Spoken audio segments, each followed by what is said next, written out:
The physical tools of computing, the devices we touch every day, are hitting a biological limit. For 40 years, our productivity has been capped by the mechanical speed of our fingers. In the early days, users had to learn the machine's native language. To get a computer to perform even a basic task, you had to type exact, rigid text commands into a terminal. The graphical user interface was the compromise. By clicking and dragging icons, we traded the complexity of coding for a visual paradigm we could navigate with a handheld pointer. This made computers accessible, but it permanently tethered human output to the physical dexterity of our hands.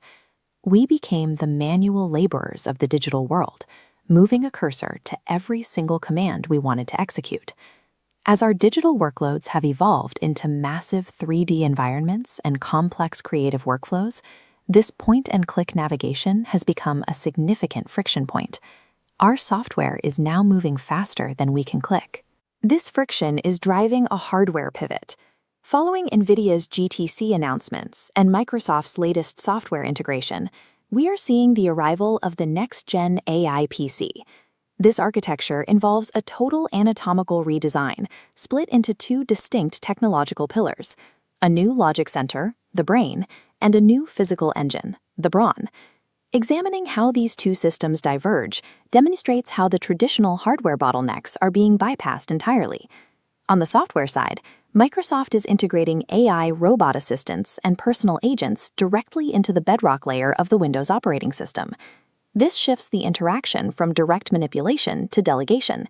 Instead of you clicking through a maze of menus to find a tool, you issue a natural language prompt, and the AI interprets the instruction. The AI agent acts as a universal operator.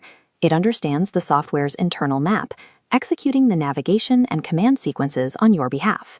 Because the machine now handles the how of software navigation, the human intent is translated directly into digital action, bypassing the need for a physical pointer to bridge the gap. A brain this fast requires brawn to match, the physical hardware needed to support heavy creative workloads in software like Blender 5.3. Simulating photorealism relies on ray tracing, using NVIDIA RTX hardware to calculate every light ray bouncing into a virtual lens. But calculating billions of light bounces manually for every single screen pixel creates a mathematical wall, causing the lag and crashes common in 3D work. For consumer-grade PCs, achieving true real-time photorealism through this kind of brute force processing is mathematically impossible. To break through that wall, the system uses AI-driven solutions like Topaz and NVIDIA's Deep Learning Supersampling, or DLSS 4.5. Instead of calculating every single pixel through brute force, the computer renders a low-resolution frame and uses AI to predict the missing pixels. It essentially hallucinates a high-resolution image in a fraction of the time.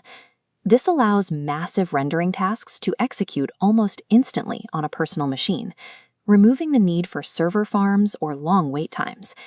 This back-end AI acts as an invisible engine, removing the hardware friction that traditionally caused loading screens and system lag. The next-gen AI PC functions as a perfect loop. One AI system understands your intent without the friction of a mouse, and the other AI system renders the result without the friction of a processor. Because the AI has taken over the labor of navigating the interface and calculating the pixels, the mouse and keyboard are losing their status as our primary gateways. They are being relegated to specialized tools for tasks that require high-precision manual override. This marks a psychological shift. You are no longer a manual operator clicking through a machine, but a creative director managing an autonomous system. The decades-long era of humans learning how to operate the machine is over. We have finally entered the era where the machine learns how to work with you.